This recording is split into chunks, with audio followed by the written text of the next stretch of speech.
मैं सबसे पहले आप सब लोगों का जो इस चुनावी जनसभा में आए हैं, मैं देख रहा हूं जहां मैदान और पंडाल हमारा भरा हुआ है, पीछे तक जहां वो बिजली का खंभा लगा है, हमें दूर खजूर के पेड़ दिखाई दे रहे हैं, वहां तक लोग हमें नजर आ रहे हैं।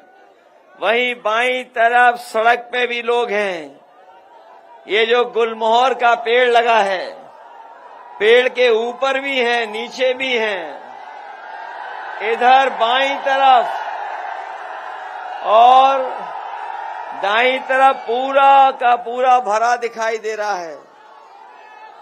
पेट्रोल पंप में पूरे बड़ी संख्या में हमारे साथी दिखाई दे रहे हैं और दूर जहां हेलीपैड लगा है, बना है, चारों तरफ लोग हमें दिखाई दे रहे हैं।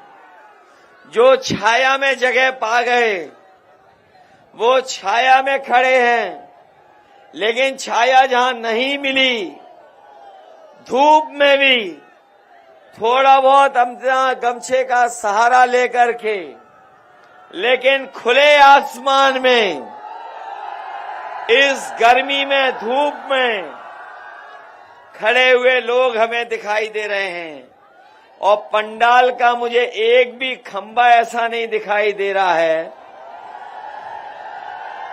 जहां पर हमारे नौजवान न खड़े हों। कई जगह बिल्कुल बेल की तरह जा रहे हैं, ऊपर चढ़े जा रहे हैं। जिन्हें खंबे पे जगह मिल गई वो खंबे पर हैं, लेकिन खंबे से चढ़ करके पंडाल के ऊपर भी पहुंच गए हैं। ये ऐतिहासिक जनसभा और जन समर्थन जो दिखाई दे रहा है, इस बार आनंद भदौरिया जी न केवल जीतने जा रहे हैं, बल्कि धौरारा लोकसभा की महान जनता एक एक वोट देकर के रिकॉर्ड जीत इस बार दिलाने जा रहे हैं। यहां जो आए लोग हैं वो जानते होंगे, हालांकि हम तो अपना वोट डाल के आ चुके हैं और ये चौथे चरण का चुनाव है। ये जो आपका चुनाव चौथे चरण का है, आप आनंद भदौरिया जी को चुन रहे हो, बगल में उत्कर्ष वर्मा भी जीत रहे हैं और कुछ साथी ये जानते होंगे कि इसी चौथे चरण में हम भी चुनाव लड़ रहे हैं। ये आपको जानकारी है कि नहीं है? हम अपना चुनाव रोक करके आप सबसे निवेदन, अपील करने आए हैं कि नौजवान साथी आनंद भदौरिया को वोट दे करके जिताने का काम करना। ये चौथे चरण का जो चुनाव होने जा रहा है, इससे पहले 3 चुनाव हो चुके हैं और चौथे चरण के बाद 3 चुनाव और होने हैं। ये बिल्कुल बीच का चुनाव दिखाई दे रहा है, लेकिन जो भाषा हमें सुनने को मिल रही है बीजेपी के नेताओं की, इससे लग रहा है कि बीजेपी के लोगों का बैलेंस डगमगा गया है और ऐसा डगमगाया है कि सभी बुनियादी मुद्दे भूल गए हैं। वो जो बुनियादी सवाल हैं किसान के, नौजवान के, महंगाई के, बेरोजगारी के, वो सब भूल चुके हैं और जनता भी जान गई है 10 साल में कि भारतीय जनता पार्टी के नेताओं की सब बातें झूठी थी और इनके झूठे वादे निकले। जो लोग कहते रहे हैं कि वो दुनिया की सबसे बड़ी पार्टी है, लेकिन 10 साल दिल्ली के और 7 साल उत्तर प्रदेश सरकार के जब आकलन करते हैं तो महसूस होता है कि ब्रह्मांड की सबसे झूठी पार्टी अगर कोई है तो वो भारतीय जनता पार्टी। हमारे किसान भाई, बताओ आपको धोखा दिया इन्होंने कि नहीं दिया? कहने को तो ये कह रहे थे कि आय दोगुनी हो जाएगी, जो किसान पैदावार करेगा उसको लाभकारी मूल्य तो देंगे ही देंगे, लेकिन अपने किसानों को खुशहाली के रास्ते पे लाने के लिए उनकी आय दोगुनी कर देंगे। ये 10 साल हो गए हैं। हमारे किसान भाई, बताओ क्या आपकी आय दोगुनी हो गई है? न आय दोगुनी की इन्होंने और न ही हमारे किसानों की कोई मदद की, न उनके पक्ष में कोई फैसले लिए। और जिस तरह से लगातार महंगाई बढ़ी है और लागत की कीमत बढ़ी है, उससे हमारा किसान संकट में चला गया, दुखी हो गया। और अभी हाल में आपने पढ़ा होगा और बहुत से जागरूक लोग जानते हैं कि ये दिल्ली वाली सरकार ने बड़े बड़े उद्योगपतियों का कर्जा माफ कर दिया। हमारे किसानों की जो बैंकों से कर्ज थी, कर्ज तो नहीं उन्होंने माफ किया, लेकिन हमारे बड़े बड़े देश के जो उद्योगपति थे, उनके खासम खास लोग, उनका कर्ज माफ कर दिया। 16 लाख करोड़ किसानों का नहीं बल्कि उद्योगपतियों का कर्ज माफ किया। और जब नियम बनाया कर्ज माफी का, तो नियम बनाया कि जिन्होंने 5 करोड़ से ऊपर का बैंकों से कर्ज लिया है उनका कर्ज माफ होगा। हमारा किसान गरीब केवल लाखों में कर्ज लेता है। उन्होंने नियम बनाया कि 5 करोड़ से ऊपर का कर्ज माफ होगा, लाखों का कर्ज माफ नहीं किया। हम अपने गरीबों को, किसान भाइयों को और गांव में रहने वाले लोगों को भरोसा दिला के जा रहे हैं। इंडिया गठबंधन और समाजवादी पार्टी ने तय किया है, आने वाले समय में सरकार बनने जा रही है। अगर ये लोग बड़े बड़े लोगों का कर्ज माफ कर सकते हैं तो हम लोग भी अपने गरीब और किसानों का कर्ज माफ करने का काम करेंगे। कर्ज माफ करेंगे और अपने किसानों को एमएसपी लाभकारी मूल्य के लिए कानूनी अधिकार दिला करके इनकी मदद करने का काम करेंगे। जो लोग कहते हैं विकसित भारत हो जाएगा, जो सपना दिखा रहे थे विकसित भारत का, अगर हमारे प्रधानों ने मदद न की होती, इन्होंने प्रधानों से पैसा वसूल करके विकसित यात्रा कराई। ये विकास विकसित यात्रा जो थी इनकी, भारत विकास की और विकसित यात्रा जो इन्होंने की, हमारे किसानों से और नहीं बल्कि प्रधानों से पैसा वसूला।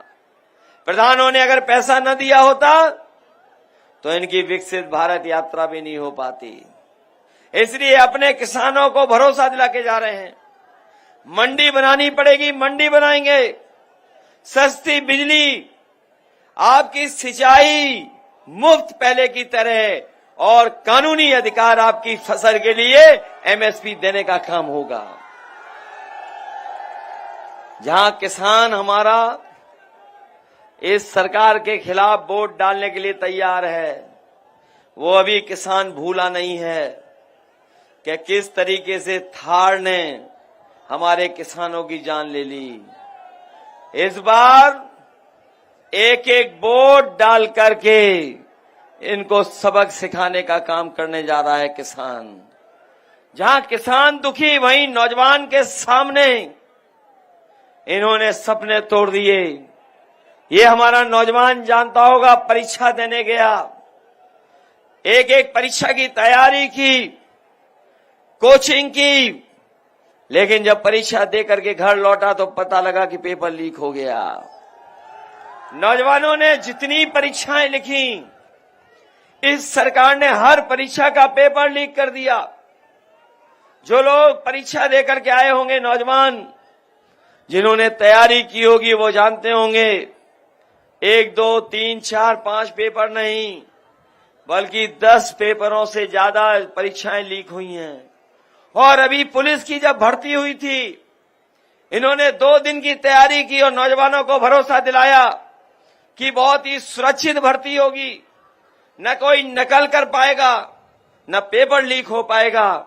हमारा भर्ती देने गया जो नौजवान, वो जानता होगा, जब परीक्षा देकर के आया, घर लौटा तो पता लगा कि पुलिस भर्ती का भी पेपर लीक हो गया और परीक्षा रद्द हो गई। नौजवानों, आपकी नौकरी नहीं छीनी इन्होंने, नौकरी तो छीनी है, लेकिन साथ में आपका 1/3 जीवन इन्होंने बर्बाद कर दिया है। 1/3 जीवन नौजवानों का बर्बाद कर दिया। और इस तरह के अभी तक उत्तर प्रदेश में जो परीक्षाएं कैंसिल हुई हैं, रद्द हुई हैं, उनसे 60 लाख बच्चों का जीवन बर्बाद हुआ है। यही 60 लाख बच्चे और उनके माँ बाप को अगर हम जोड़ दें तो हर परिवार से 3 लोग नाराज हैं इस सरकार से। और 60 लाख ऐसे लोग हैं, तो अगर 60 लाख में हम गुणा 3 का कर देंगे तो 1,80,00,000, और यही 1,80,00,000 का अगर भाग दे देंगे 80 लोकसभाओं से, तो हर लोकसभा में 2,25,000 इनका वोट कम हो गया है। बताओ, नौजवानों को नौकरी ना देने से 2,25,000 वोट हर लोकसभा में इनका कम हुआ है कि नहीं हुआ है? तो बताओ, सरकार कैसे बचेगी इनकी? क्या बचेगी इनकी सरकार? और फिर ये अग्निवीर, ये जो आधी अधूरी नौकरी है 4 साल वाली, हमारा नौजवान सड़क पे दौड़ करके गांव में मेहनत कर करके भर्ती देखने जाता था। ये अग्निवीर ऐसी व्यवस्था है, ना आपको सम्मान मिलेगा अगर शहीद हो गए, ना आपको कोई सुविधा मिलने जा रही है, और 4 साल के बाद आपको घर भेज देंगे, कोई पेंशन भी नहीं है। इसलिए अपने नौजवानों को कह के जा रहे हैं, पहले जैसी फौज की भर्ती होगी, संख्या भी बढ़ाई जाएगी, और अपने नौजवानों को वर्दी और पक्की नौकरी देने का काम, और अग्निवीर हमेशा हमेशा के लिए खत्म होगी। ये सरकार वाले सोच रहे हैं कि अब उनका क्या होगा। भाषा बदल गई इनकी क्या नहीं बदल गई? पिछले 3 चरणों में जब से ये हारे हैं, इनके बड़े बड़े नेताओं की भाषा बदल गई है। और दिल्ली वाले जो प्रधान सांसद हैं, वो तो जाने कितना घबरा गए हैं। अब तो वो अपने ही खासम खास लोगों के लिए बुरा भला कह रहे हैं, जो सबसे करीब थे उनके, जो दाना पानी का इंतजाम करते थे, उनके खिलाफ ही हैं। बताओ, अपने लोगों के खिलाफ ही नहीं हो गए। और जब से इलेक्टोरल बॉन्ड वाली बात जनता के बीच में आ गई है, जिसमें इन्होंने चंदा वसूला, पैसा वसूला, अगर इनसे पूछो कि आपने चंदा लिया है, इलेक्टोरल बॉन्ड लिया है, तो बताओ इनके बैंड बज जाता है कि नहीं बन जाता है? और चंदा देने वाले लोग तो हजारों में चंदा देते हैं, कोई संपन्न होगा तो लाख में दे देगा, लेकिन बताओ कोई 1,000 करोड़ रुपए देगा क्या? कोई 500 करोड़ देगा? कोई 300 करोड़ देगा क्या? किसी उद्योगपति को नहीं छोड़ा, इन्होंने उसे भी नहीं छोड़ा जिससे हमें और आपको वैक्सीन लगवाई। बताओ, वैक्सीन लगवाने वाली कंपनी से चंदा वसूल लिया कि नहीं वसूल लिया? और कुछ साथियों ने तो पढ़ लिया होगा अखबार में कि वैक्सीन कंपनी वाली लोग कह रहे हैं कि हम वैक्सीन वापस ले लेंगे। बताओ लगी हुई वैक्सीन कैसे वापस ले लेंगे? कोई तरीका हो तो बताओ, कोई तरीका है वैक्सीन वापस लेने का? कम से कम हम तो बच गए हैं। हमारे जैसे हो सकता है कुछ साथी हों, लेकिन जिन्होंने वैक्सीन लगवाई आजकल बहुत घबराए हुए हैं वैक्सीन लगवाने वाले। हमारे अधिकारी भी नहीं छूटे, ये हमारे पुलिस के लोग भाई लोग हैं, इनको भी लगवा दी वैक्सीन। ये जब वैक्सीन नहीं लगाना चाहते थे जबरदस्ती लगवा दी इनके, और जब ये सर्टिफिकेट देखते हैं तो बताओ घबराते हैं कि नहीं घबराते हैं? वैक्सीन वाला सर्टिफिकेट देख के सुना है जिन्होंने वैक्सीन लगवा ली है सबसे ज्यादा दिल की बीमारी भी नहीं होने जा रही है। बताओ ये वैक्सीन लगवा के हमारे आपकी जान के पीछे पड़े हैं बीजेपी वाले के नहीं पड़े हैं? ये हमारी जान के पीछे पड़े हुए वैक्सीन लगवा करके।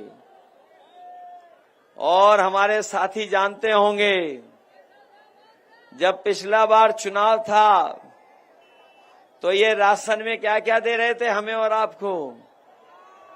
दाल दे रहे थे, रिफाइंड तेल दे रहे थे, नमक दे रहे थे, चना भी दे रहे थे।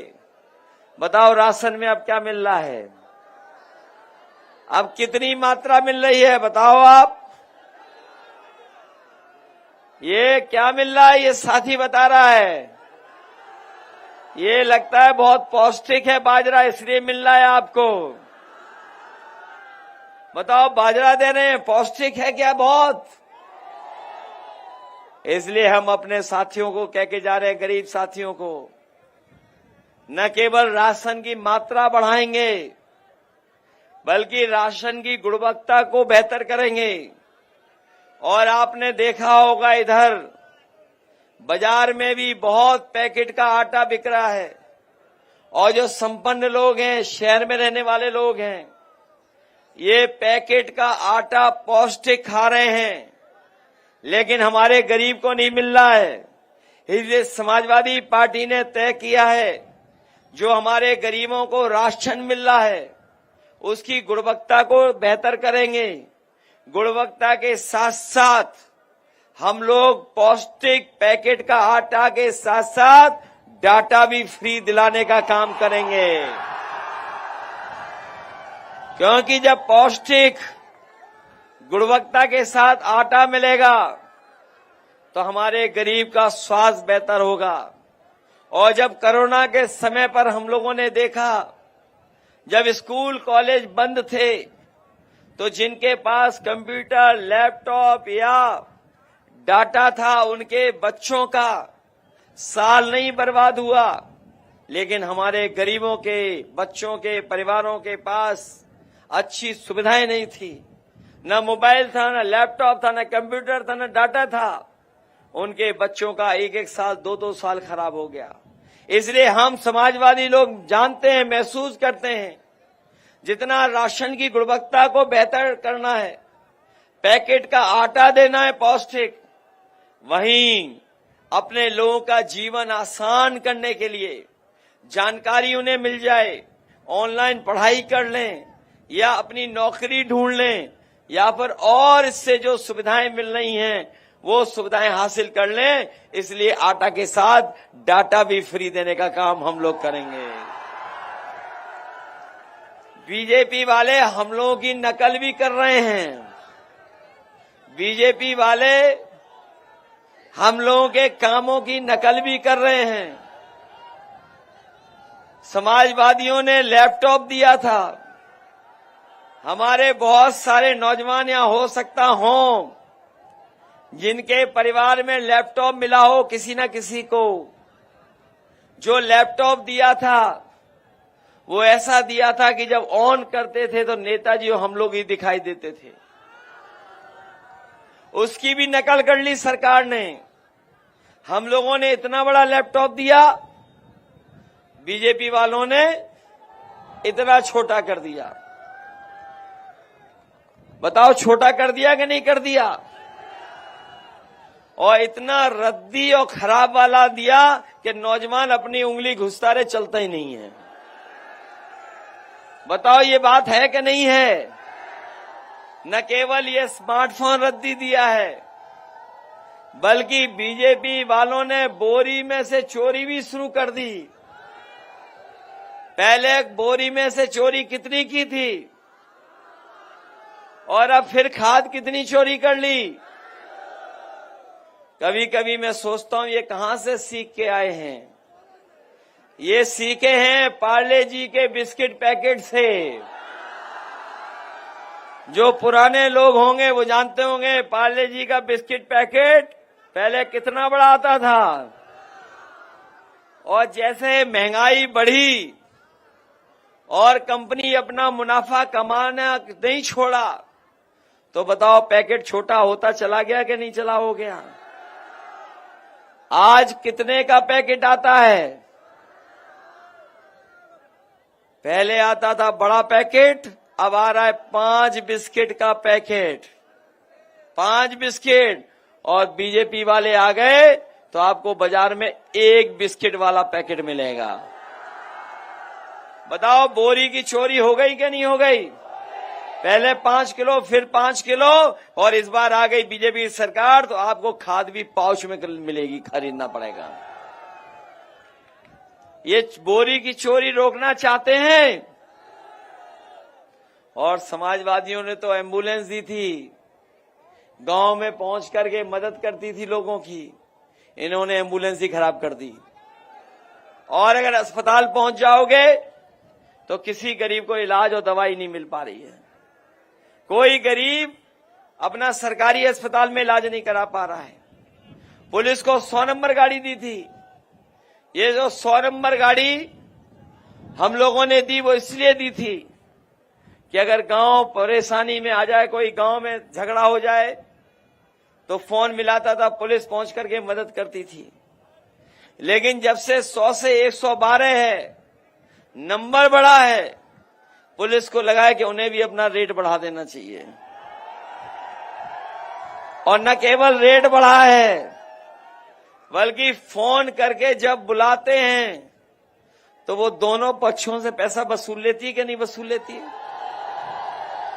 बताइए, व्यवस्था खराब कर दी कि नहीं कर दी? और ये जो हमारे खाकी वर्दी पहने भाई लोग हैं, ये लोग भी आपकी मदद करने जा रहे हैं। वो इसलिए मदद करने जा रहे हैं, वो सोच रहे हैं कि बीजेपी वालों ने फौज की नौकरी तो कर दी 4 साल की, और इस बार आ गई बीजेपी तो इन पुलिस वाले खाकी पहनने वाले भाइयों की नौकरी कर देगी 3 साल की। ये प्रेस के लोग पूछते हैं कि बताओ कैसे संभव है। हम ही उनसे पूछते हैं कि बताओ, अग्निवीर आपको पता था कि अग्निवीर व्यवस्था आ जाएगी? क्या आपको पता था कि बीजेपी वाले हवाई जहाज बेच देंगे? क्या आपको पता था बीजेपी वाले रेलवे स्टेशन बेच देंगे? क्या आपको पता था कि बीजेपी वाले पानी का जहाज और बंदरगाह बेच देंगे? आपको पता था कि सरकारी नौकरी में सब संविदा और आउटसोर्स में चले जाएंगे?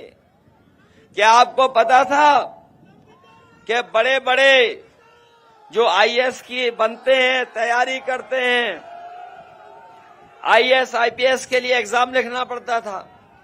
क्या आपको पता था कि डायरेक्ट लेटरल एंट्री से आईएएस बना दिए जाएंगे? और क्या आपको पता था कि 3 साल की नौकरी करके लेटरल एंट्री वाले जो आए हैं अधिकारी, वो भारत छोड़ के चले जाएंगे? क्या आपको पता था कि आधी रात नोटबंदी हो जाएगी? जब आपको ये नहीं पता था तो देख लेना, बीजेपी की सरकार आएगी। अभी तो फौज की नौकरी 4 साल की है, ये खाकी पहनने वाले भाइयों की भी नौकरी 3 साल की कर देंगे ये लोग। इसलिए सावधान हो कि नहीं सावधान हो? ये चुनाव केवल हमारे आपके भविष्य का तो है ही है, लेकिन आने वाली पीढ़ी के भविष्य का भी चुनाव है। ये आने वाली पीढ़ी के भविष्य का चुनाव के साथ साथ ये संविधान बचाने का भी चुनाव है।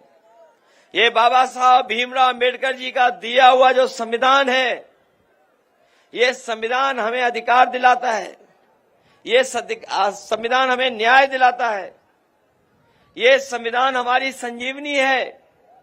ये बीजेपी के लोग जो 400 पार का नारा दे रहे थे, वो संविधान बदलना चाहते थे। हम उन्हें भरोसा दिलाते हैं और अपने साथियों का सहयोग लेकर के जो संविधान बदलना चाहते हैं, हम सब मिलकर के उनको बदलने का काम करेंगे। ये जो बड़ी बड़ी होर्डिंगें लग गई हैं शहरों में, हमने लखनऊ में देखी, अभी बहराइच में देखी बड़ी बड़ी होर्डिंग, यहां पर लखीमपुर में भी लगी हैं।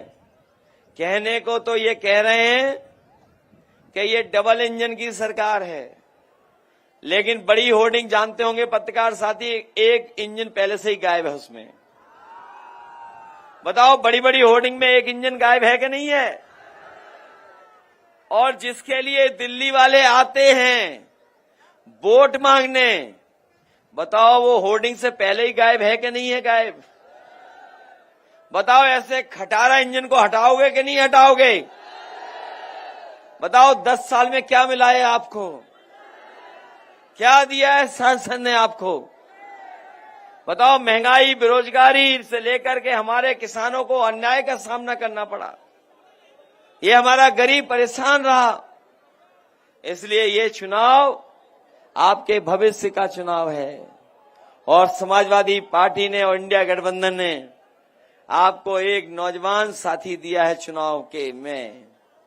बताओ, हमारा प्रत्याशी नौजवान है जो आपको भाग दौड़ करके गांव-गांव जाके आपकी मदद करेगा। दूसरे जो सांसद थे, बताओ कहां रहे, किसी को पता है? वो गायब ज्यादा रहे हैं, गायब रहे, किसी से नहीं मिले। इसलिए ऐसे सांसद को हटाओगे कि नहीं हटाओगे? अपना सांसद चुनोगे कि नहीं चुनोगे? अपना सांसद चुनिए। अभी हमें दिल्ली से एक गाना मिला है, ये जो बीजेपी के सांसदों ने काम नहीं किया उनके लिए। मैं कहूंगा अपने सभा के लोगों को भी सुनाइए वो गाना, क्योंकि ऐसे सांसदों को हमें हटाना है, ऐसे सांसदों को खारिज करना है, अपना वोट दे करके इन्हें हटाना है। न केवल सांसद हटाने जा रहे हैं हम लोग, बल्कि दिल्ली में भी सरकार हटाने जा रहे हैं।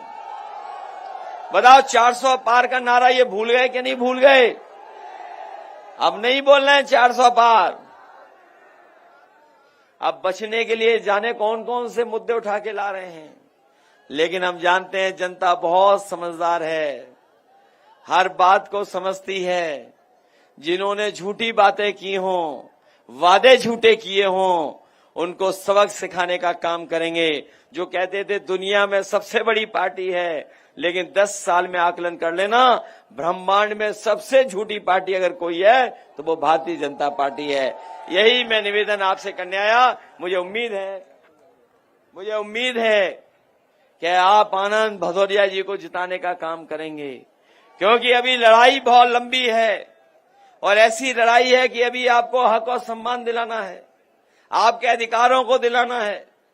जहां हम लोगों ने लड़ाई शुरू की है जाति जनगणना को लेकर के, सामाजिक न्याय को लेकर के, हमें उम्मीद है कि आप लोग हमारी मदद करोगे, हम लोग जीत करके जाएंगे।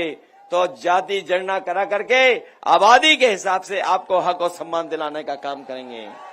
हम लोग जीतेंगे समाजवादी लोग, तो किसानों को हक मिलेगा, अपने नौजवानों को जो 30 लाख सरकारी नौकरियां खाली पड़ी हैं दिल्ली में, भरी नहीं गई हैं, अपने नौजवानों को 30 लाख नौकरी के साथ साथ रोजगार का इंतजाम भी करेंगे। और अपनी बहनों को कह के जा रहे हैं, कभी समाजवादी पेंशन दे करके हम उनके अकाउंट में पैसा पहुंचाते थे, इस बार इंडिया गठबंधन समाजवादियों ने तय किया है कि अपनी गरीब बहनों को लखपति बनाने का काम करेंगे। हर साल उनके अकाउंट में 1 लाख रुपए पहुंचाने का काम होगा। पुरानी पेंशन बहाल होगी, किसानों का कर्ज माफ होगा और इसके साथ साथ अपने किसानों की फसल की पैदावार की कीमत के लिए कानूनी अधिकार बना करके अपने किसानों को, गरीबों को खुशहाल बनाने का काम करेंगे। वहीं किसानों का